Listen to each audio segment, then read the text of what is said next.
अभिवादन स्वीकार कीजिए ब्रजेश मिश्रा का और आप देखना शुरू कर चुके हैं द डिबेट। बहनों भाइयों, वैसे तो इस देश में राजनेता क्या कम हैं जो विवादों के लिए जाने जाते हैं, लेकिन इन दिनों हमारे देश के कुछ साधु संतों ने विवादों का एक नया पिटारा खोल दिया है।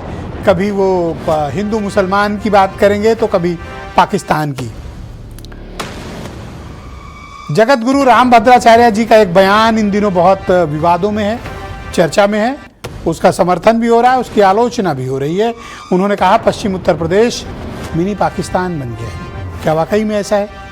इसके पहले वो प्रेमानंद महाराज को काफ़ी भला बुरा कह चुके थे और उसके पहले उन्होंने ब्राह्मणों की कुछ उपजातियों को काफ़ी गाली गलौज और अपमानजनक भाषाओं का इस्तेमाल किया था।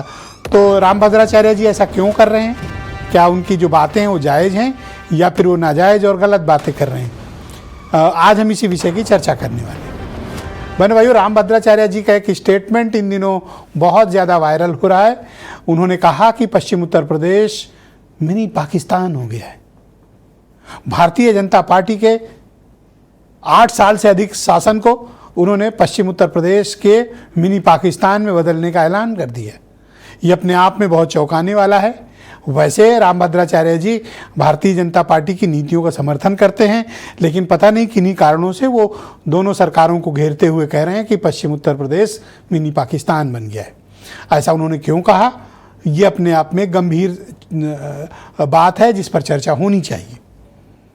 रामभद्राचार्य जी का पाकिस्तान कहने का तात्पर्य पश्चिम उत्तर प्रदेश का, इस पर स्थिति भी स्पष्ट होनी चाहिए कि क्या वाकई में वो जो क्लेम कर रहे हैं वो सही है या फिर सिर्फ ध्यान खींचने के लिए या मीडिया में बने रहने के लिए या ध्यान आकर्षण के लिए ये सब कर रहे हैं।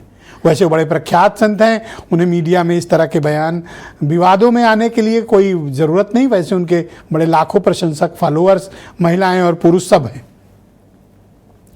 तो क्या रामभद्राचार्य जी का ये बयान यूं ही है या इसके पीछे कुछ कारण है? बहनों भाइयों, रामभद्राचार्य जी का पहला ये कोई बयान नहीं है। वो इसके पहले कह चुके हैं। प्रेमानंद महाराज जो वृंदावन के देश के सबसे प्रसिद्ध संतों में से एक हैं, जिनका करोड़ों फॉलोअर्स हैं और जिनके प्रवचन, जिनकी बातें सुनने के लिए देश के करोड़ों लोग आते देखते हैं उनको टेलीविज़न पे या अपने मोबाइल्स पर उनके भजन सुनते हैं। लेकिन उनके बारे में काफ़ी अपमानजनक टिप्पणी रामभद्राचार्य जी ने की थी। लेकिन जब देश भर में प्रेमानंद जी को गाली देने पर आक्रोश प्रकट किया उनके भक्तों ने, तो तब फिर रामभद्राचार्य जी ने अपनी बात वापस ले ली थी। लेकिन उसके पहले उन्होंने ब्राह्मणों की जो उपजातियां हैं उनको काफ़ी अपमानजनक शब्दों से संबोधित किया था। उसके पहले वो दलितों और पिछड़ों को भी गाली गलौज कर चुके हैं और भारत के संविधान का वो विरोध करते हैं।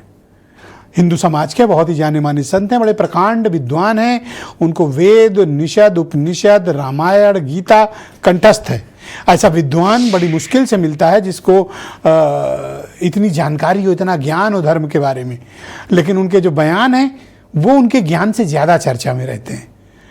तो क्या वो सुर्खियां बटोरने के लिए ऐसा कर रहे हैं या वो ये देख रहे हैं कि उनके बाद आए साधु संतों का समाज में बड़ा ग्लैमर और क्रेज हुआ? जैसे उनके ही एक शिष्यों की परंपरा में से एक शिष्य निकले बाबा बागेश्वर, गजब उनका क्रेज चल रहा है इन दिनों। वो निकले रामभद्राचार्य जी की ही परंपरा से, लेकिन इन दिनों बाबा बागेश्वर फॉलोअर्स के मामले में रामभद्राचार्य जी से बहुत आगे निकल गए हैं। उसी तरह चित्रकूट के रहने वाले और अब वृंदावन में रह रहे प्रेमानंद जी महाराज, इस वक्त उनसे ज़्यादा फॉलोइंग शायद ही किसी संत की हो। तो क्या रामभद्राचार्य जी जलन के कारण इन लोगों के लिए कुछ ऐसा करते हैं? उनके मन में कोई द्वेष है?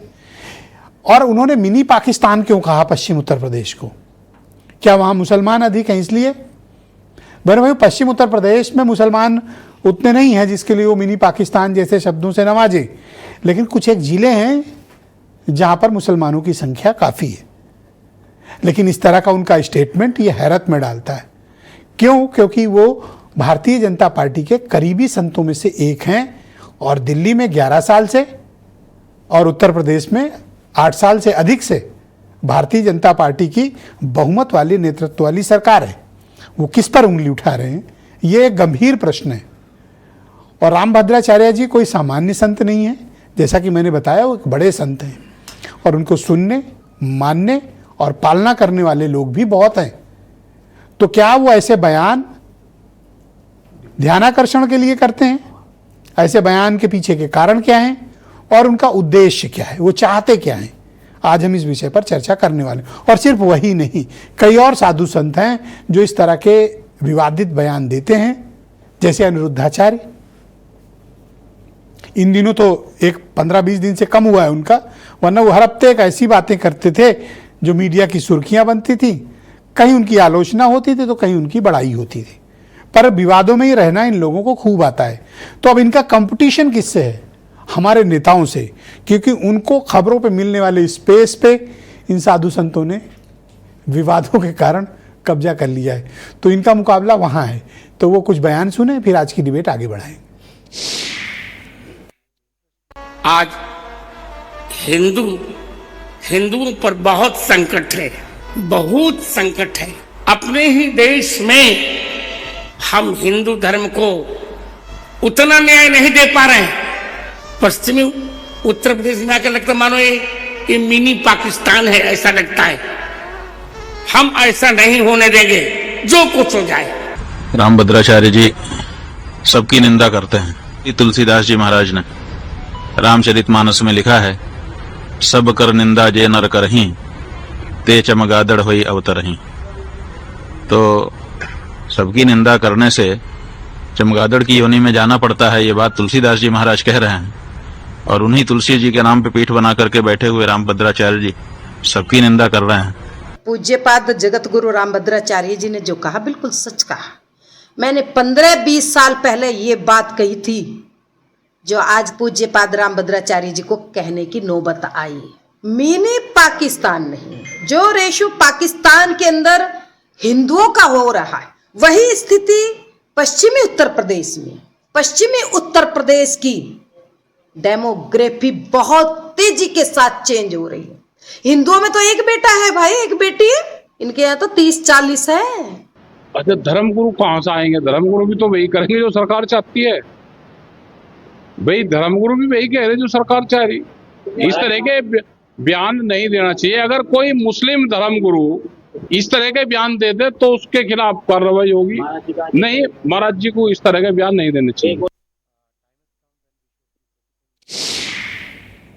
तो बहनों भाइयों, आज की इस पर चर्चा को हम आगे बढ़ाएंगे। संजय सिंह भारतीय जनता पार्टी के लीडर हैं, मेरे साथ कार्यक्रम में मौजूद हैं।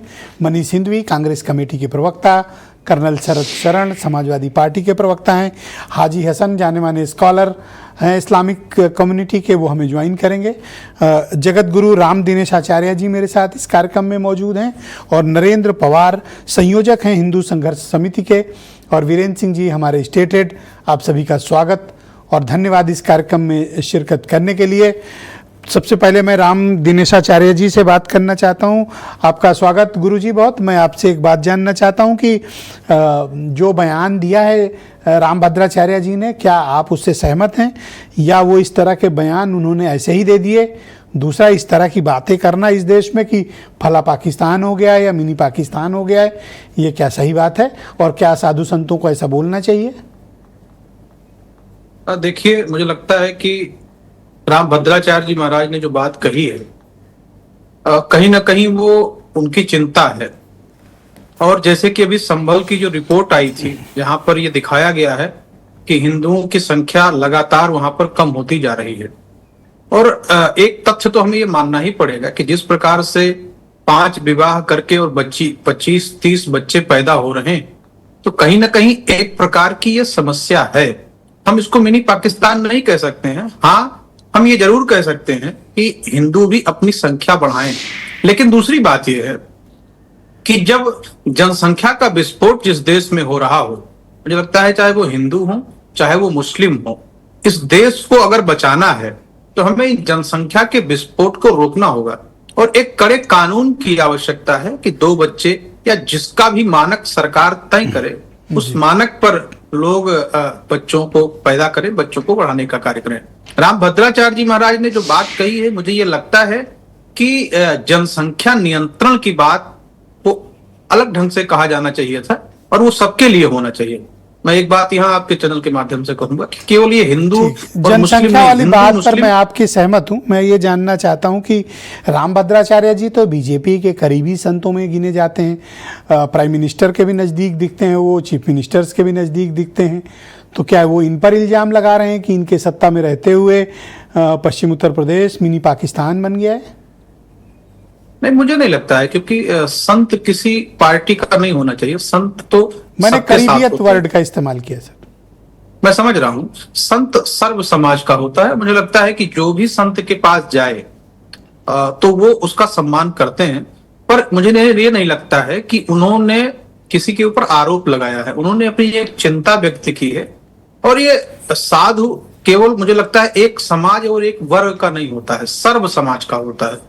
और साधु की ये चिंता कहीं ना कहीं जायज है, जब आपके सामने रिपोर्ट ये रखी हुई है कि लगातार हिंदुओं की संख्या इस क्षेत्र में घट रही है और मुसलमानों की संख्या इस क्षेत्र में आगे बढ़ रही है।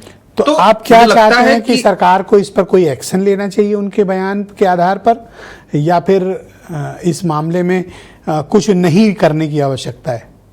नहीं, सरकार तो अपना कार्य करती है। मुझे लगता है सरकार की इसमें जवाबदेही नहीं है। सरकार का काम बच्चा पैदा करना या बच्चा रुकवाने का काम सरकार का नहीं है, उनका कानून बनाने का कार्य है। तो और सरकार की कानून जिम्मेदारी बनाती क्या है। बनती है आचार्य जी, कि आप कह रहे हैं सरकार की जवाबदेही नहीं है? इतने बड़े गुरु कह रहे हैं कि मिनी पाकिस्तान बन गया है, तो क्या हम आप ठीक करने चलेंगे? वो तो सरकार ही करेगी। नहीं, उसके लिए तो कानून बनाने की आवश्यकता होगी, तब तो हम ये कुछ कौन कह बनाएगा सकते हैं। सर कानून? जिनके साथ बैठते हैं रामभद्राचार्य जी, उनसे क्यों नहीं कहते हैं?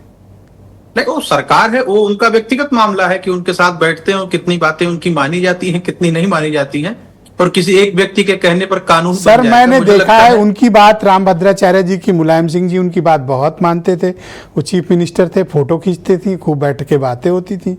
मायावती जी से भी खूब मिलते थे। अखिलेश यादव जी के साथ तो उनका बहुत ही प्रेम का संबंध था, और अखिलेश यादव जी चित्रकूट में मुख्य अतिथि बन के उनके आश्रम में गए थे रामभद्राचार्य जी के। योगी जी से भी मुझे दिखते हैं, तो मुझे नहीं लगता किसी और का नाम गिनाने की जरूरत होगी। नहीं, तो वो संत है। मैंने आप पहले ही कहा कि संत के पास तो कोई भी जाएगा, पर किसी के पास जाने से कोई कानून बना देगा, मुझे ये तर्क संगत नहीं लगता है। और जी। मुझे लगता है कि अच्छा, एक कानून वर्ग है बनने जो की- ये कहता है कि वो मीडिया की सुर्खियों में या ध्यान पाने के लिए इस तरह के बयान देते हैं, जिसमें हाल ही में आपने सुना होगा प्रेमानंद जी को उन्होंने किस तरह के बातें कही थी। बाद में हालांकि उन्होंने अपनी बात वापस ली और कहा नहीं, ऐसा मंतव्य नहीं था। उसके पहले वो ब्राह्मण समाज की कुछ उपजातियों को काफ़ी अपमानजनक शब्दों से संबोधित किया था। दलितों पिछड़ों पर बोलते हैं और कहते हैं संविधान पर विश्वास नहीं। मुझे लगता है कि वो इतने उत्कृष्ट विद्वान हैं, उनको ये करने की आवश्यकता ही नहीं है। जिन्होंने श्री राम जन्मभूमि में अपना पक्ष रख करके और इतने दिव्य फैसले को कराने में अहम भूमिका निभाई है, तो मुझे नहीं लगता है कि उनके मन में ऐसी कोई भावना होगी कि अपने आप को प्रसारित करने के लिए वो ऐसा कोई छोटा कार्य करेंगे। जो मेरी व्यक्तिगत भावना है, मुझे ऐसा नहीं लगता है कि मीडिया में बने तो क्या रहने के लिए आवेश में बोल उन्होंने कोई जाते हैं? ऐसा और बयान- जितना ज्ञानी व्यक्ति, इतने ज्ञानी संत इस तरह की बात बोलते हैं, अचरज नहीं होता थोड़ा? अब जैसे आप हैं, कितने अच्छे से अपनी बात रख रहे हैं, शालीनता के साथ, शब्दों का चयन, मर्यादा में रह के, आप देखिए कितनी अच्छी बात कर रहे हैं। पर वो कभी कभी गुस्सा हो जाते हैं, तो मतलब कभी कहते हैं कि दीक्षित ऐसे, वाजपेयी ऐसे, पाठक वैसे। हाँ, आपने सुना होगा वो बयान। सुना है, मैंने सुना। मेरा बहुत अच्छा उनसे संबंध है, उसी संप्रदाय से हम भी हैं। जी। और रामानंद नहीं, मैं संप्रदाय भी से- बड़ी इज्जत करता हूँ उनकी, लेकिन सर गाली तो मत दो सर।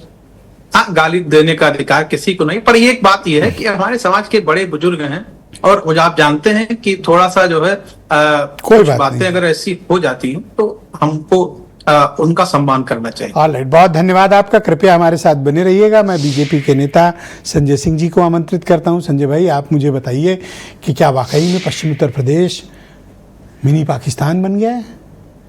नहीं ब्रजेश जी, देखिए मिनी पाकिस्तान तो कहना उचित नहीं होगा, लेकिन पश्चिम उत्तर प्रदेश की डेमोग्राफी में बहुत चेंज आया है, जनसंख्या में बहुत बड़ा परिवर्तन आया है। और देखिए ये चिंता का विषय भी है, जब डेमोग्राफी बदलेगी तो डेमोक्रेसी खतरे में आएगी, और डेमोग्राफी बढ़ेगी तो फिर निश्चित रूप से कॉन्स्टिट्यूशन, संविधान भी खतरे में आएगा। मैं एक बात कहना चाहता हूँ कि जो पूज्य रामभद्राचार्य जी ने बयान दिया है, वो संत हैं, अभी पूज्य महाराज जी बोल रहे थे, तो अगर वो गुस्सा हो जाते हैं तो हमारे संत परंपरा में परशुराम जी हैं, दुर्वासा मुनि है, बहुत उच्च कोटि के संत है, बहुत गुस्सा भी आता था उनको। तो ये कोई बहुत बड़ी बात नहीं है। क्या ये गुस्से में दिया गया बयान? नहीं नहीं, अब वो मैं इस बारे में नहीं कह सकता, मैं उनके पास नहीं था उस समय, क्या कथा में क्या कह रहे थे मैं नहीं कह सकता इस बात को। लेकिन जो रामभद्राचार्य जी ने बात कही है वो बहुत पहले स्वामी विवेकानंद जी ने भी कहा था। स्वामी जी ने कहा था कि धर्मांतरण, अगर हिंदू धर्मांतरित होता है तो राष्ट्र के लिए एक शत्रु और बढ़ जाता है। ये तो स्वामी विवेकानंद जी ने आज से 100-125 साल बाद कह दिया था। से उत्तर प्रदेश में योगी जी हैं, 8 नहीं नहीं, देखिए बात मुझे सवाल पूरा करने जी, जी, और 11 साल से अधिक का वक्त हो गया। मोदी जी तीसरी बार भारत के प्रधानमंत्री हैं जी। इन सब के रहते हुए पश्चिम उत्तर प्रदेश मिनी पाकिस्तान बन रहा है। नहीं नहीं, सवाल मिनी पाकिस्तान का नहीं है। वो जो रामभद्राचार्य जी कह रहे हैं वो उनका वर्जन है। देखिए आम भाषा में, जैसे हम भी पश्चिम उत्तर प्रदेश के रहने वाले हैं, मैं आज 60 साल मैं बिजनौर का रहने वाला हूं, तो क्या वो पाकिस्तान हो गया? नहीं नहीं, मैं अपना खुद बता रहा हूं। मैं बचपन में जब वहां रहते थे हम लोग, तो वो संख्या नहीं दिखती थी। आज आप ट्रेन में चले जाइए, मतलब अन्यथा न ले हमारे मुस्लिम भाई, बसों में ट्रेनों में बुर्का पहने महिलाएं मिलेंगी, लगता है कि भाई हम लगता है कि भारत में नहीं रह रहे हैं, कहीं और शरिया वाली स्टेट में रह रहे हैं, केरल में रह रहे हैं, चलिए हम कश्मीर में रह रहे हैं, हम ये बोल देते हैं। लेकिन चेंज तो इधर बहुत बहुत ज्यादा चेंज आया है। और ये ट्रेनों में और बसों नहीं, में, सड़कों पे सब जगह दिखाई पड़ते हैं। सड़कों पे बुर्के वाले ज्यादा दिखते हैं। और नहीं, आप अगर सुनिए, आप मुरादाबाद कांट से अगर बिजनौर हरिद्वार रोड पे चले जाइए, सहसपुर एक जगह पड़ती है, तो शाम को वहां मदरसे के बच्चे जो खेलते हैं, एक हिंदू नहीं रहता। आपको लगेगा मैं बोल दे रहा हूं, लगता पाकिस्तान में हम, वहां टोटल बच्चे सब वो तो मिनी बोले, आपने तो फुल फ्लेज पाकिस्तान कह दिया। मतलब लगता है देखने में। इसमें कहां से कहां जाओ तो पाकिस्तान। आप कांठ से, मुरादाबाद से कांठ निकलिए, कांठ से बाहर जाइए, आप अपनी टीम देख के भिजवाइएगा। सहसपुर एक जगह पड़ती है और वहां बड़ा ग्राउंड है, वहां सब बच्चे खेलते हैं और मदरसे पर टोपी लगाए, सलवार, मतलब जो उनका सलवार नहीं है, पजामा है। हाँ वही पजामा, तो वो ऊंचा पजामा, सब खेलते रहते हैं, कोई बात नहीं है, भारत है, सबको कितनी दिल में आप तकलीफ लिए बैठे हैं सर? नहीं नहीं, तकलीफ देखिए एक चीज बताएं ब्रजेश जी, तकलीफ तो है। तकलीफ का कारण क्या है? देखिए हिंदू अगर अपने अतीत को झांकता है, अपने इतिहास के पन्नों को पलटता है, तो उसको बहुत डर लगता है। और ये डर आज देखिए इंग्लैंड आप एक डरी हुई कम्युनिटी हैं। नहीं, डरी भी तो नहीं है, लेकिन डर लगता है। अगर आप इतिहास अतीत को झांकेंगे तो जो भयावह अत्याचार हम लोगों पे हुए हैं, और आज इंग्लैंड में देख लीजिए, टिम रॉबिन्सन वहां के जो नेता है, 1.5 लाख से ज्यादा इंग्लैंड के लोग इकट्ठा हुए। इतिहास में पहली बार इतना लोग इकट्ठा हुआ है। किसके लिए इकट्ठा हुआ है? सर मैं टोकना नहीं चाहता, लेकिन आपको बताना चाहता हूं, जिस टिम रॉबिन्सन के आप बड़े फैन हैं, वो सुन लीजिए सर, वो जितने भारतीय यहां से गए हैं ना, उनको निकाल देने की बात करता है सर। मैं देखिए, आप ये मत सोचिए कि वो कोई मुसलमानों के खिलाफ, वो आपके भी खिलाफ हैं। नहीं, उस बात को घुमा रहे तो ठीक है, हम भी बांग्लादेशी रोहिंग्या, प्रधानमंत्री जी कह तो रहे हैं कि बांग्लादेशी रोहिंग्या को हम निकाल के रहेंगे, निकालना है। देश 6 करोड़ है, इस देश की संपदा का दोहन कर रहे हैं, गरीबों का हक मार रहे हैं, निकलना चाहिए। अच्छा एक बात बताएं, काफी मतलब तो मिस्ट्री है कि 11 साल से दिल्ली में आप हैं, 8 साल से यहाँ हैं, और अभी तो वो मिनी कह रहे थे और आप कह रहे हैं पूरा पाकिस्तान हो गया। तो आप लेट मी एक्सप्लेन, आपको सत्ता दी थी कि ये सब ठीक करो, आप तो और बढ़वाए दे रहे हो सर, आपसे संभल नहीं रही सत्ता सर। नहीं, आप ये बताइए, अच्छा ये बताइए, 4 पत्नी, अब कहनी नहीं चाहिए इस तरह। नहीं कहो सर, क्यों नहीं कहोगे? नहीं, चलिए बोल दे रहा हूं, जब आप कह रहे हैं 4 पत्नी और 1-1 दर्जन बच्चे पैदा, कौन से कानून से रोक सकते हैं आप बताइए? अच्छा कितने मुसलमानों को आप जानते हैं जो 4-4 बीवियां रखने की औकात रखता है? बहुत आज की डेट में। इस पे चलो 2-4 नाम खुलासा करो। नहीं, अब ये नाम लेके नहीं, ये अच्छा नहीं लगता है, लेकिन सामान्य में तो है। धन्यवाद। मैं कर्नल शरद शरण, समाजवादी पार्टी के प्रवक्ता हैं। कर्नल साहब, ये मिनी पाकिस्तान होता जा रहा है पश्चिम उत्तर प्रदेश, आप लोग इसे रोकने की कोई पहल क्यों नहीं करते हैं? क्या कर रहे हैं आप? वोट बैंक की राजनीति? ब्रिजेश जी बहुत बहुत धन्यवाद। इस मुद्दे पे भी, ऐसे मुद्दे पे भी मैं जरूर आना चाहता था, और बहुत सही मुद्दा और वक्त के हिसाब से बिल्कुल वैजू मुद्दा। धर्म एक व्यक्तिगत आस्था है। हिंदुस्तान में संविधान लागू है, जो चाहे जिसको पूजे, जो चाहे जैसे पूजे, जो चाहे जितनी बार पूजे, जो चाहे ना पूजे, जो चाहे आकार में पूजे, जो चाहे निराकार में पूजे, कोई माई का लाल हिंदुस्तान में संविधान के रहते किसी को अपनी आस्था के साथ खिलवाड़ करने नहीं दे सकता। यह संविधान का वादा है हिंदुस्तान की 142 करोड़ जनता को। अब इसके बाद आ जाते हैं, जो भी आप धर्म की बात करेंगे तो हमने बचपन से अपने संस्कार में यह सीखा है कि अगर धर्म कुछ सिखाता है तो सबसे पहले मोहब्बत, प्यार और सद्भाव सिखाता है। और दूसरी बात, हम जितना जानते हैं कि धार्मिक गुरु भी आपस में अपने शिष्यों को सिखाते हैं कि अपने धर्म से अधिक दूसरे के धर्म का सम्मान करना हर धार्मिक नेता का, हर धार्मिक कार्यकर्ता का, हर धार्मिक साधु संत का पहला दायित्व है। तो मैं नहीं लगता कि कोई धार्मिक व्यक्ति इस तरीके की बात कर सकता है। दूसरी बात, यथार्थ में आइए, यह बुर्का बुर्का बोलना बंद कर दीजिए। जब हम यहां हिंदू थे, हम स्तन कर लेते थे और औरतों को खुली छाती के साथ घूमना पड़ता था, और अगर कपड़ा बांधना है उसके लिए टैक्स देना पड़ता था। तो क्या किया, एक दलित महिला ने अपने स्तन काट के दे दिए कि यही ले लीजिए टैक्स में, उसके बाद टैक्स समाप्त हुआ। तो हमें अपने अपने धर्म में जो भी दुविधाएं हैं उनमें सुधार करने की जरूरत है। दूसरे धर्म की जिम्मेवारी उनको दे। और आप मेरे सवालों से अभी भी स्किप कर रहे हैं। मैं आपके सवाल आप मुझे बताइए कि ये मिनी पाकिस्तान बनता जा रहा है पश्चिम यूपी, आप लोग कुछ क्यों नहीं करते हैं? मैं नहीं सहमत हूं। मैं इसके 2-4 कारण बता देता हूं आपको। अभी थोड़े दिन पहले पश्चिम में चुनाव हुआ था, एक विधानसभा सीट में लगभग 60% मुस्लिम वोट था, और भारतीय जनता पार्टी का विधायक वहां पे जानते हैं कितने वोट लेके जीता है? बहुत बम्पर, 77% वोट मिला है भारतीय जनता पार्टी के विधायक को। आप कैसे कह सकते हैं कि मिनी पाकिस्तान बन चुका है पश्चिम? बुर्का वालों ने उनको अगर एक विधानसभा में 77% वोट भारतीय जनता पार्टी का है, तो हम इस भावना से बात ही कैसे कर सकते हैं कि यहां हिंदुस्तान और यहां पाकिस्तान है, यहां भारत है, और भारत का वोटर जो चाहे जिसको वोट दे, ये खुद कहते आ रहे हैं। तो हम इसमें कैसे कोई बात कहें? हाँ, अगर आप बस और ट्रेन में अगर संजय जी जाते हैं या देखते हैं, जी, इनको लगता है कि वो सलवार वाले हैं, पजामा जो शरीयत के हिसाब से, शरीयत के हिसाब से जो पैजामा है, जी, और बुर्का वाले इन्हें ज्यादा दिखते हैं। इस कारण इनको काफी फिक्र है।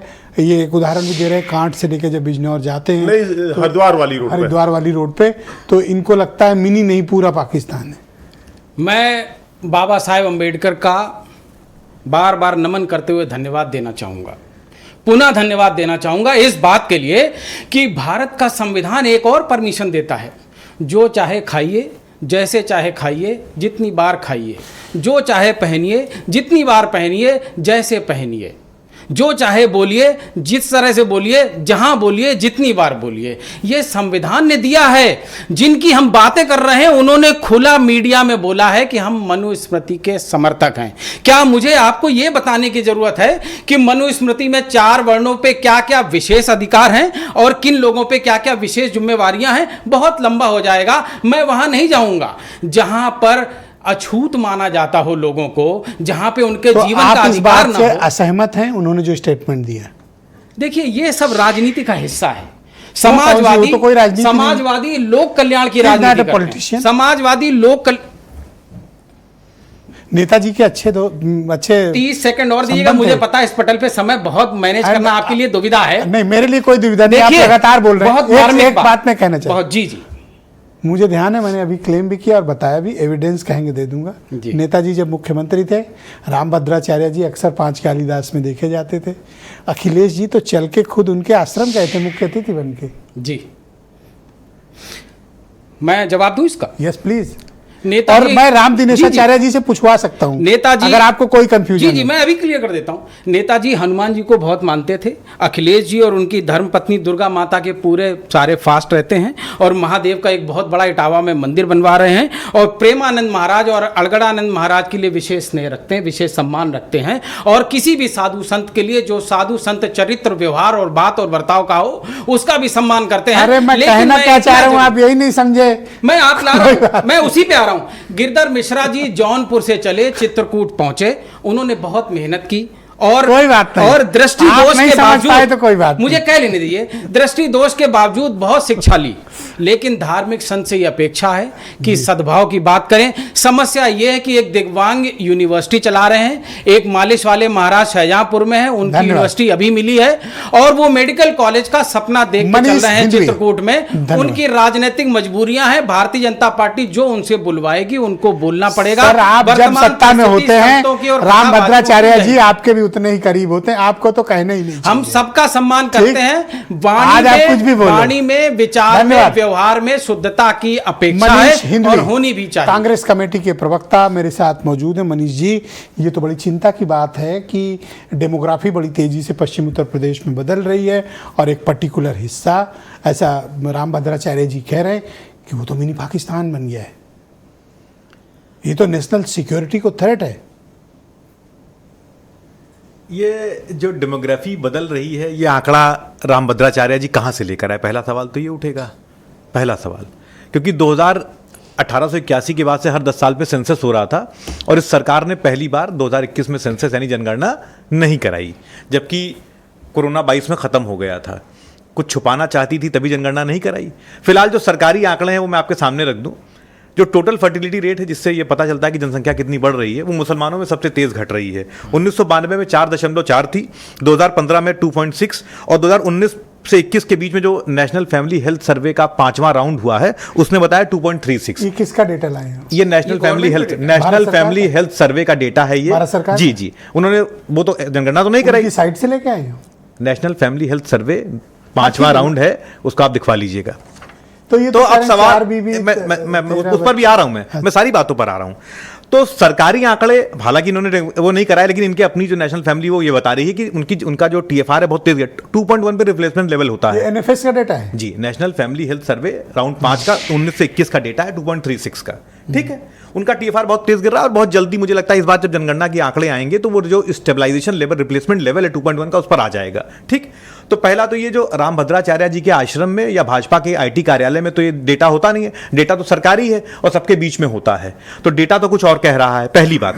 दूसरी बात क्या है कि ये जो पॉलीगमी यानी चार मैरिज को लेकर हल्ला, उस पर एक institute, international institute of population studies है बॉम्बे में, उसका एक आंकड़ा है। ये किसका है? International institute of population studies Bombay का एक आंकड़ा है।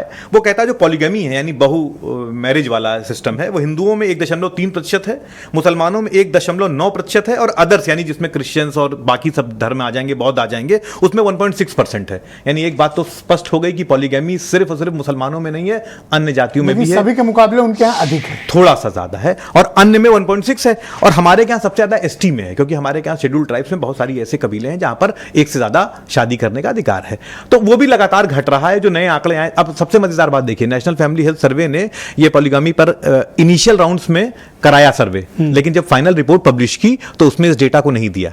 क्या छिपाना चाहते हैं? क्योंकि जो संजय भाई कह रहे हैं, फिर उनको कहने का मौका कैसे मिलेगा? यानी अगर ये आंकड़ा भी आ जाए कि मुसलमानों में पॉलीगमी खत्म हो गई है या लगभग ना के बराबर या उतनी है जितनी हिंदुओं में है, तो ये कैसे बात करेंगे? एक सब्जेक्ट ये है कि देखिए, मैं अपनी बात पूरी कर लूं। आप लोगों ने बहुत सारी बातें कह दी और बहुत दुर्भाग्यपूर्ण बातें इस चैनल पर अभी इस जगह पर हो रही हैं। जैसे आप कह रहे हैं साहब डेमोग्राफी बदल रही है, उन्होंने कहा मिनी पाकिस्तान हो गया। क्या मतलब उनका? उनका कहने का मतलब मुसलमानों की जनसंख्या वहां पर कुछ क्षेत्रों में बढ़ गई है तो मिनी पाकिस्तान हो गया, यानी वहां जो मुसलमान रह रहा है वो पाकिस्तानी है। और अगर वो पाकिस्तानी है तो गृह मंत्री अमित शाह जी को तुरंत इस्तीफा देना चाहिए कि उनके देश में पाकिस्तानी आके रह रहा है। और अगर वो भारतीय नागरिक है और राम भद्राचार्य जी उसको पाकिस्तानी कह रहे हैं तो उनके ऊपर FIR होनी चाहिए कि कैसे उन्होंने संविधान, जो लोग वैधानिक नागरिक है हमारे, उनको कैसे पाकिस्तानी कह रहे हैं। एक हिंदू संत पर FIR चाहती है। मैं उस आदमी पर FIR चाहता हूं जिसने संविधान में हमारे वैधानिक नागरिकों को पाकिस्तानी कहा। आप कह रहे हैं साहब डेमोग्राफी बदल गई, क्या मतलब है इस बात का आपका? क्या आप कह रहे हैं कि वहां पर मुसलमान बढ़ गया? ये कह रहे हैं साहब वो निकलते हैं तो बुर्गे वाली औरतें मिलती हैं। आपको इतनी नफरत है बुर्गे वाली औरतों से? ये देश, ये संविधान कहता है। बीच में नहीं सर, बीच में रुक जाए सर, रुक जाए। पहला राउंड है सर, सबको अपनी बात कहने का हक है। ये संविधान कहता है कि इस देश में सभी धर्मों के लोग एक साथ रहेंगे। ये संविधान कहता है, ये किसी का दिया हुआ अधिकार नहीं है, ये संविधान का दिया हुआ अधिकार है। और आप कहते हैं साहब हम जब उधर बस से निकलते हैं तो वो पैजामे वाले लोग मिलते हैं और कितनी नफरत भरी पड़ी है आपके मन में? इसलिए क्योंकि जब संविधान बना तब भी आपके पूर्वजों ने विरोध किया था, आपने 52 साल तिरंगा नहीं फहराया, और आज भी आपके मन में संविधान का विरोध है। तभी आपके नेता कहते थे कि अगर हम 400 पाएंगे तो संविधान बदल देंगे। बहुत शुक्रिया, धन्यवाद आपका। मैं नरेंद्र पवार जी को आमंत्रित करता हूं, हिंदू संघर्ष समिति के संयोजक हैं। पवार जी, आपका स्वागत और धन्यवाद। तो जगत गुरु रामभद्राचार्य जी को ऐसा स्टेटमेंट क्यों देना पड़ा? क्या इस स्टेटमेंट को आप जायज मानते हैं? और अगर हाँ, तो इसके पीछे आपके पास तर्क, तथ्य, आधार और डेटा है?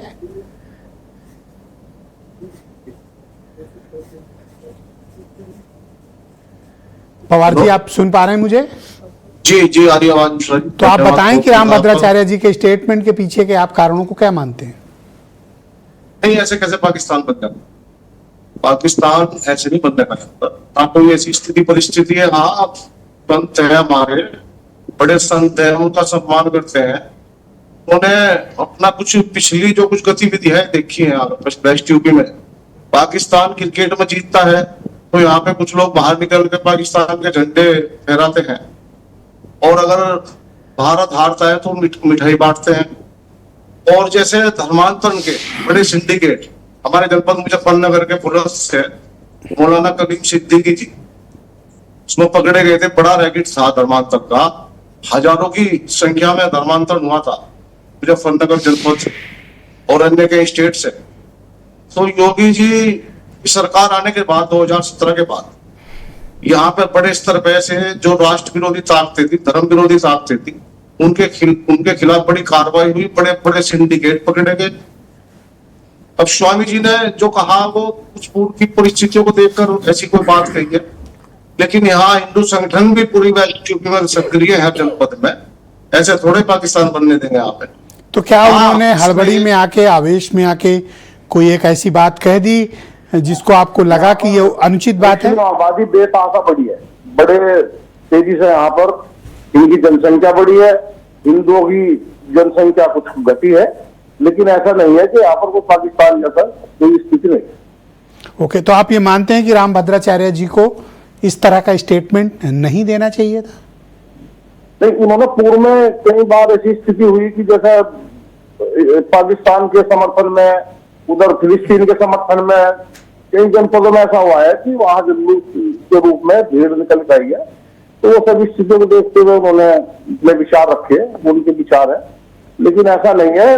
हिंदुवादी और राष्ट्रवादी विचारधारा की सरकार है। पूज्य योगी महाराज जी आप मुख्यमंत्री हैं, ऐसा थोड़े पाकिस्तान बन जा रहा और फिर हम हिंदू संगठन की सक्रिय। तो क्या सरकार को बदनाम करने के उद्देश्य से इस तरह के बयान दिया गया? अब संत हैं हमारे, पूजनीय हैं, मैं तो उन पर कोई इस तरह की टिप्पणी नहीं करना चाहता, लेकिन कहीं ना कहीं उन्होंने तो टिप्पणी की, उन्होंने तो आप सबके पुरुषार्थ पर सवाल उठाए हैं। उन्होंने तो आप सबके पुरुषार्थ पर सवाल उठा दिए। नहीं, देखो मिनी पाकिस्तान बन गया तो सवाल तो उठ गया सर। नहीं, ऐसे पाकिस्तान थोड़े बनने देंगे। हम भी हिंदू संगठनों में कार्य कर रहे हैं, हमारे जैसे बहुत हर जनपद में हिंदू संगठन सक्रिय है, ऐसे पाकिस्तान थोड़े बनने देंगे यहाँ पे। तो गलत बयान दिया है रामभद्राचार्य जी ने? नहीं, जनसंख्या देखो, मुस्लिम जनसंख्या बड़ी तेजी से बढ़ी है पिछले 15-20 साल में जी। थैंक यू, आपका बहुत शुक्रिया। हमारे साथ नरेंद्र पवार जी बने रहिएगा, हिंदू संघर्ष समिति के संयोजक हैं। वीरेंद्र जी भी हमारे स्टेट हेड इस कार्यक्रम में हमें ज्वाइन कर चुके हैं। वीरेंद्र जी, आप मुझे सुन पा रहे हैं? जी हाँ, तो मैं जानना चाहता हूँ वीरेंद्र जी कि जो स्टेटमेंट रामभद्राचार्य जी ने दिया, इसके क्या मायने हैं? क्या वाकई में जो डेमोग्राफी है पश्चिम उत्तर प्रदेश की, उसमें कोई बदलाव आ रहा है, या अगर बदलाव भी आ रहा है तो क्या पाकिस्तान जैसा कुछ महसूस हो रहा है? और अगर हो रहा है तो हमारी सरकारें, सिक्योरिटी एजेंसीज, इंटेलिजेंस एजेंसीज क्या सक्रिय हैं, या फिर ये बयान सिर्फ लोगों का ध्यान आकर्षित करने के लिए, विवादों में बने रहने के लिए रामभद्राचार्य जी ने दिया है? देखिए, मेरठ में रामभद्राचार्य जो हिंदू धर्मगुरु हैं, उन्होंने बयान दिया है, कथावाचक भी हैं, बहुत बड़े विद्वान हैं, लेकिन ये बात सही हो सकती है कि ये उनकी अपनी निजी राय है। हालांकि हिंदुत्व पर, सनातन पर वो बोलते हैं, तो जब सरकार भाजपा की है तो स्वाभाविक है कि सरकार को कोई बुरा नहीं लगेगा, उसको ठीक महसूस होगा, अच्छा लगेगा कि वो सनातन के लिए लड़ाई लड़ रहे हैं, हिंदुत्व के लिए बात कर रहे हैं। डेमोग्राफी की बात वहाँ से आई जब संभल पर एक रिपोर्ट आई SIT की, और उसमें यह कहा गया कि वहाँ पर लोग पलायन कर गए, हिंदू आबादी घट गई और वहाँ मुस्लिम आबादी बढ़ गई। और मुजफ्फरनगर का जो इलाका है, संभल है, मुजफ्फर, मुरादाबाद, रामपुर, मेरठ इलाके जो पश्चिमी उत्तर प्रदेश के हैं, इसको लेकर संभवतः रामभद्राचार्य जी ने बात कही होगी। वो एक देश के बहुत महान संत हैं, बहुत बड़े संत हैं, ज्ञानपीठ मिला हुआ है, पद्म विभूषण हैं, और वो बेबाकी से अपनी बात कहते हैं, ये भी सही है। चाहे वो अंबेडकर पे रहा हो, मनुस्मृति पे था, प्रेमानंद महाराज को उन्होंने कहा कि वो कोई चमत्कार नहीं करते, वो बालक हैं, और अब उन्होंने ये मिनी पाकिस्तान वाली बात कही है। रामभद्राचार्य जी हिंदुत्व के लिए, सनातन के लिए उन्होंने पूरा जीवन समर्पित कर रखा है। वो आँख से नहीं देख पाते। जब वो पैदा हुए थे, जौनपुर के हैं वो, और 2 साल बाद उनकी आँख चली गई थी, लेकिन 8 साल की उम्र में उन्होंने भागवत कहना, रामायण कथा कहना ये शुरू कर दिया था। ईश्वर की विशेष कृपा है उनके ऊपर, विलक्षण प्रतिभा है उनके अंदर, क्योंकि 22 भाषाओं को बताया जाता है कि वो जानते हैं, उसके ज्ञाता हैं वो। और बचपन में उनका नाम भी गिरधर था, बाद में ये नाम बदला शायद। जी, हम उस दौर में हैं जहां पर संतों को सियासत से जोड़ा जाता है, या संत राजनीतिक दलों में अलग अलग बटे हुए हैं, और संत के कुछ प्रकार भी अलग हो गए हैं, जिसमें संत जगत कल्याण के लिए हैं, कुछ जो निस्वार्थ भक्ति भाव करते हैं, और कुछ संत ऐसे हैं जो कथावाचन, प्रचार प्रसार के माध्यम से अच्छा अर्थ कमाते हैं। तो कुछ का उद्देश्य अर्थ कमाना है, कुछ का जगत कल्याण है। ये भी एक व्यवस्था इन दिनों आप देख सकते हैं। हिंदू राष्ट्र को लेकर बहुत सारे संतों के बयान आते हैं, धर्मगुरुओं के बयान आते हैं, उनकी अपनी अपनी राय है। लेकिन रामभद्राचार्य जी कभी वाजपेयी, पाठक, त्रिगुणायत, इनको नीच अधम ब्राह्मण कह देते हैं। अब वो प्रेम में कहते हैं या स्पष्ट कहते हैं, ये तो कोई भी उनके मुकाबले में ऐसा संत नहीं है जो उनकी आलोचना कर सके। लेकिन अब बात आती है तो विवाद बढ़ता है। और रामभद्राचार्य एक ऐसे संत हैं जो मन की आंखों से देखते हैं संसार को, और जो कानों में पड़ता है उस बात को उस रूप में वो पश्चिमी उत्तर प्रदेश में जाकर उन्होंने शायद बोला है। उनको धर्म के नुकसान की चिंता है, सनातन के नुकसान की चिंता है, शायद इसीलिए उन्होंने ये बात कही है। लेकिन सबसे बड़ी समस्या ये है कि जब देश में और प्रदेश में दोनों जगह भाजपा की सरकार है, तब साधु संतों को ज़्यादा चिंता करने की बात नहीं है। वैसे भी हमारे यहाँ कहा गया कि संतों की बाड़ी में बड़ा ताकत होती है। संतों को भगवान ने, ऊपर वाले ने बड़ी शक्तियाँ दी हैं, लेकिन उनके लिए क्रोध को वर्जित कहा है कि वो क्रोध ना करें, और वर्जित माना गया है। उनके पास तो इतनी ताकत है कि हजारों तलवारें मिलकर नहीं कर सकती हैं। तो रामभद्राचार्य जी भी उसी तरह के संत हैं। लेकिन अब कई बार उनके मुंह से निकल जाता है, वो अलग बात है। लोगों को माफ करना, लोगों को पाप से मुक्त करना, ईश्वर से जोड़ना, और उन्हें पापों से बचाकर उत्तम रास्ते पर ले जाने का काम साधु संतों का रहा है। समाज में लोग तय करें कि कैसे चीज़ें चलेंगी, क्योंकि ऐसे संत महात्माओं पर हम लोगों को अधिकार नहीं है कि कुछ बोल सकें। उनके मन में कुछ भाव रहा होगा, जिससे कुछ लोगों की भावनाएं भी आहत हो सकती हैं, वो अलग बात है। लेकिन इस देश में मिनी पाकिस्तान की नौबत नहीं आई है, और अभी मिनी पाकिस्तान बनने में ऐसी कोई परिस्थिति भी नहीं दिखती है। तो संतों की वाणी पर 4 लाइन सुनिएगा कि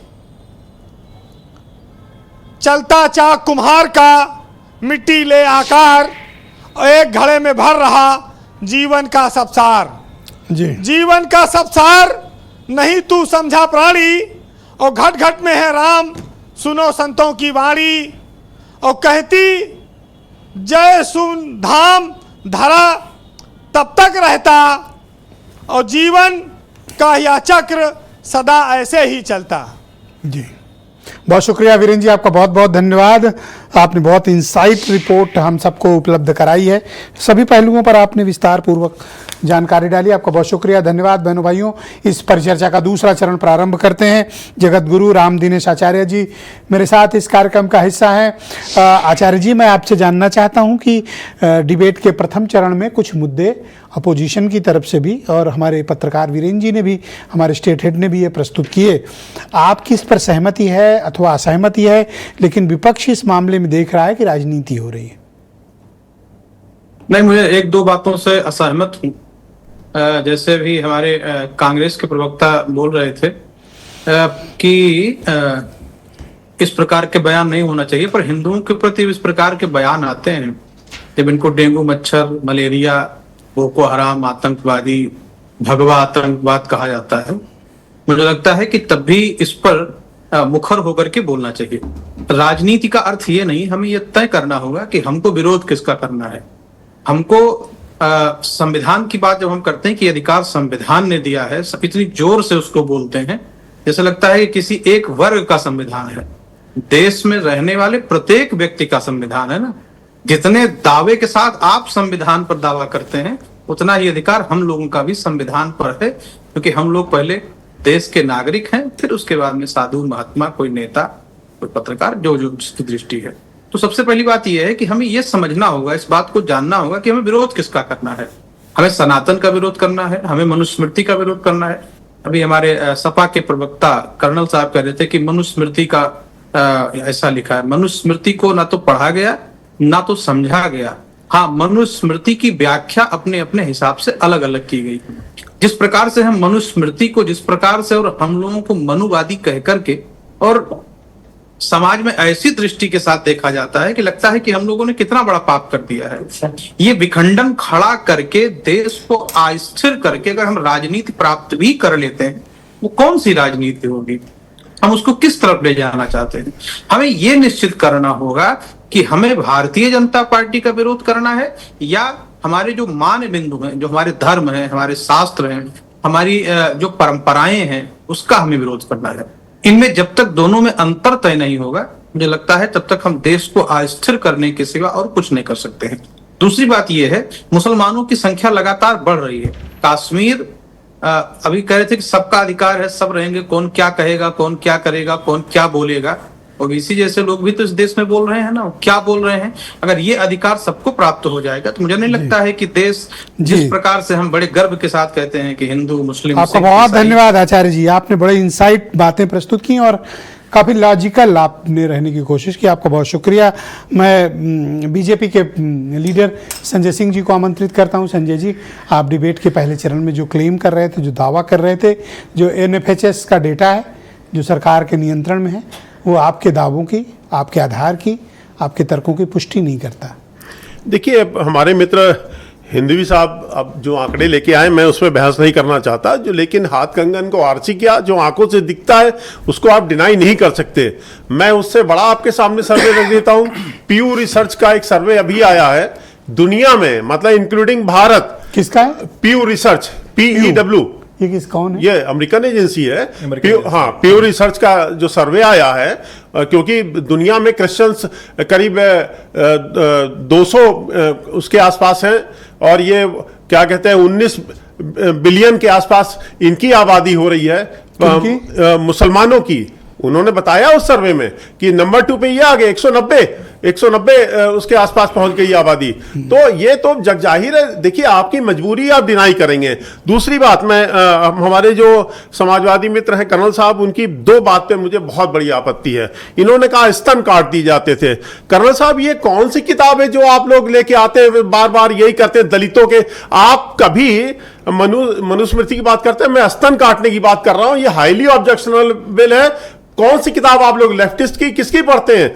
मैं आप कभी बाबा साहब की किताब पढ़ लीजिएगा, पाकिस्तान में पार्टीशन ऑफ इंडिया, उसमें एक चैप्टर है। मैं आपकी नॉलेज कर्नल रहे ना, आप लेफ्टिनेंट कर्नल से रिटायर हुए, आप पढ़िएगा। कर्नल नहीं, लेफ्टिनेंट कर्नल से होंगे, क्योंकि कर्नल होते तो बाद में ब्रिगेडियर बन गए होते। मैं अभी आपको बताया नहीं करके आया सर, मैं चलिए ठीक है, कोई बात नहीं, वो एक ही लेवल पे है, व्यक्तिगत मुद्दे। हाँ, कोई बात नहीं है। बट उसमें बाबा साहब ने लिखा है, कभी हिंदुओं की दुर्दशा जो अत्याचार झेले उनको छोड़, बाबा साहब को कोट कर रहा हूं, उनको तो आप बोल नहीं सकते। उन्होंने कहा कि मुगल पीरियड में इस्लामिक राज्य में किस तरह से हिंदुओं से जजिया और खिराज वसूला जाता था, उनके मुंह में थूक दिया जाता था, उनके मुंह में कूड़ा फेंक दिया जाता था। ये बाबा साहब लिखते। ये अत्याचार तो हिंदू कभी सवर्णों ने दलितों पे नहीं किया है। क्यों आप सवर्णों के पीछे पड़े भाई? आप क्यों झूठा नैरेटिव बनाते स्तन काट देना दलितों का? ये कहां से आप लोग लाना है भाई? आप समाज में वैमनस्यता क्यों पैदा कर रहे हैं अपनी राजनीति के लिए? हिंदू टूटेगा तो देश टूटेगा। कर्नल साहब, आप नोट कर लीजिए, राजनीति अपनी जगह होगी। देखिए एक चीज, हिंदुओं को 3 खांचे में बांट के देखते नहीं, वो तो ये लोग बांटे, राजनीति ही सबसे ज्यादा जातिवाद फैला रही। दूसरी बात, एक बात मैं कहना चाहता हूं, 20 सेकंड खत्म कर रहा हूं, कंक्लूड कर रहा हूं। जब तक हिंदू मेजोरिटी में है तब तक आपकी डेमोक्रेसी है, लोकतंत्र है और संविधान है। और मैं आपको हिंदू में कौन? तीनों मतलब सब टोटल हिंदू मतलब हिंदू। दूसरा मैं आपको यही दिखा देता हूं। मैं अभी मुरादाबाद में एक कार्यक्रम में था, पंचायत भवन में। ब्रजेश जी भाई साहब सुनिएगा, मैं आपको वीडियो भी दे दूंगा। उसमें करीब 900 बच्चे मदरसे के आए थे। मैं उसमें विशिष्ट अतिथि के रूप में था, मुझे बुलाया गया था। और आपको मतलब आश्चर्य होगा, मैं वीडियो फोटो भी दिखा दूं कि उसमें जब जनगण मन राष्ट्रगान गाना शुरू हुआ, आधे बच्चे नहीं खड़े हुए। ये जो मानसिकता है, इससे डर लगता है। मैंने बच्चों को बोला वीडियो अवेलेबल करा दूंगा, मैं फर्जी बात नहीं कर रहा हूं। थैंक यू, धन्यवाद। ओके, फर्जी बात नहीं कर रहा हूं। गो अहेड, अब मैं जवाब देना चाहूंगा। हाँ, सभी बिंदुओं पर। सबसे पहले तो सब अपनी अपनी बारी में मैं स्वामी जी को संबोधित करते हुए कहना चाहूंगा कि हम सभी धर्मों के सभी साधु संतों, विचारकों, प्रचारकों का पूरा सम्मान करते हैं। मैं एक हिंदू परिवार से आता हूं और बचपन से लेकर अभी तक मुझे जो भी शिक्षा दीक्षा मिली है, जहां तक मुझे याद आ रहा है, मुझे किसी भी व्यक्ति ने, एक भी व्यक्ति ने इस देश में मेरे माता पिता को शामिल करके ये नहीं बताया है कि मुसलमान को देखते ही उसको पाकिस्तानी घोषित करना है।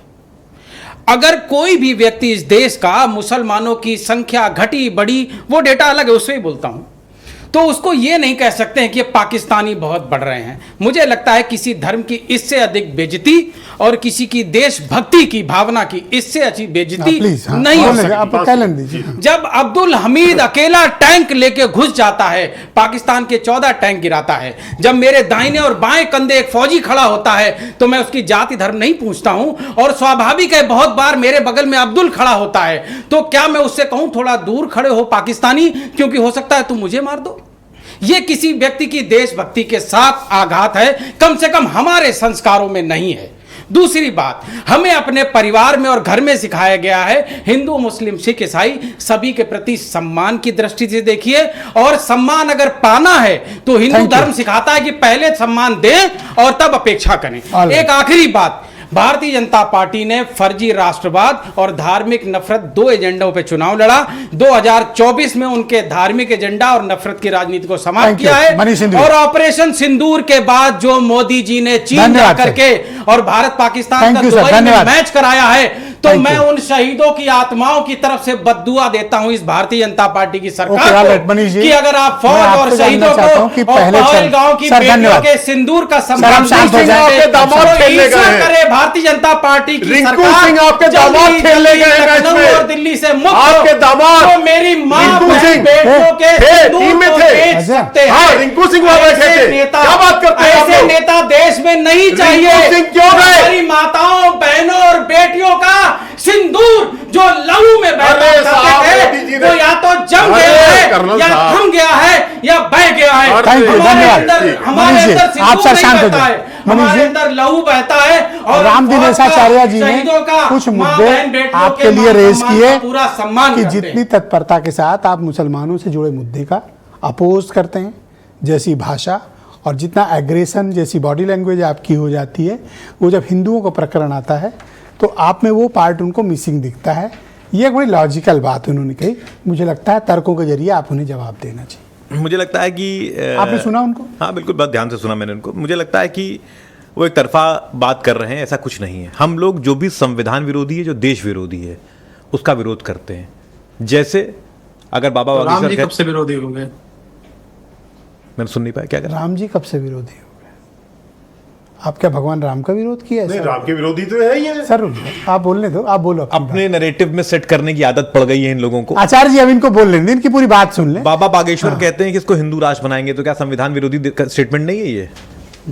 संविधान विरोधी स्टेटमेंट है कि नहीं है ये? है ना? बिल्कुल। तो जो भी देश या संविधान के विरोध में बोलेगा, वो हिंदू हो, मुसलमान हो, सिख हो, ईसाई हो, कोई हो, हम उसके विरोधी हैं, क्योंकि हम देश के और संविधान के साथ हैं। दूसरी बात, अभी आदरणीय संजय भाई प्यू रिसर्च की बात कर रहे थे। उसी प्यू रिसर्च ने लिखा है कि there is no significant changes in the country's demography through proselytisation, यानी धर्मांतरण के जरिए कोई भी सिग्निफिकेंट डेमोग्राफिक चेंज इस देश में नहीं हुआ है। ये प्यू कह रहा है। हाँ, ये प्यू कह रहा है।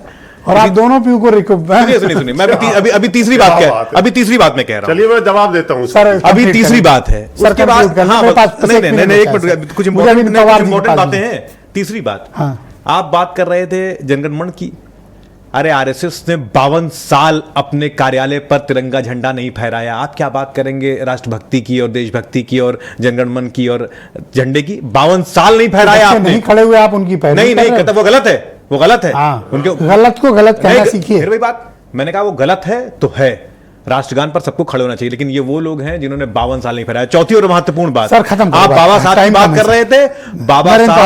बाबा साहब की बात आप मत करिए। अगर बाबा साहब सब कुछ अच्छा रहा होता तो बाबा साहब खुद क्यों कन्वर्ट हुए बौद्धिज्म में? कुछ तो रहा होगा ना। नरेंद्र पवार जी, क्या सरकार को कुछ निर्णायक कार्रवाई करनी चाहिए अगर कुछ ऐसा मिनी पाकिस्तान के रूप में बन रहा है पश्चिम उत्तर प्रदेश के किसी हिस्से में?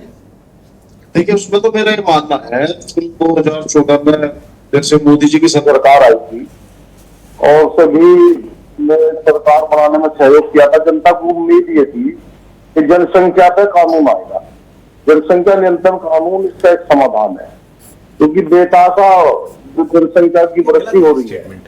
8-10 बच्चे पैदा किए जा रहे हैं। सुनने का सबर होना चाहिए। डेमोक्रेसी, अपनी बात आपकी भी तो सुनी गई। हाँ, आप continue sir, Pawar ji continue.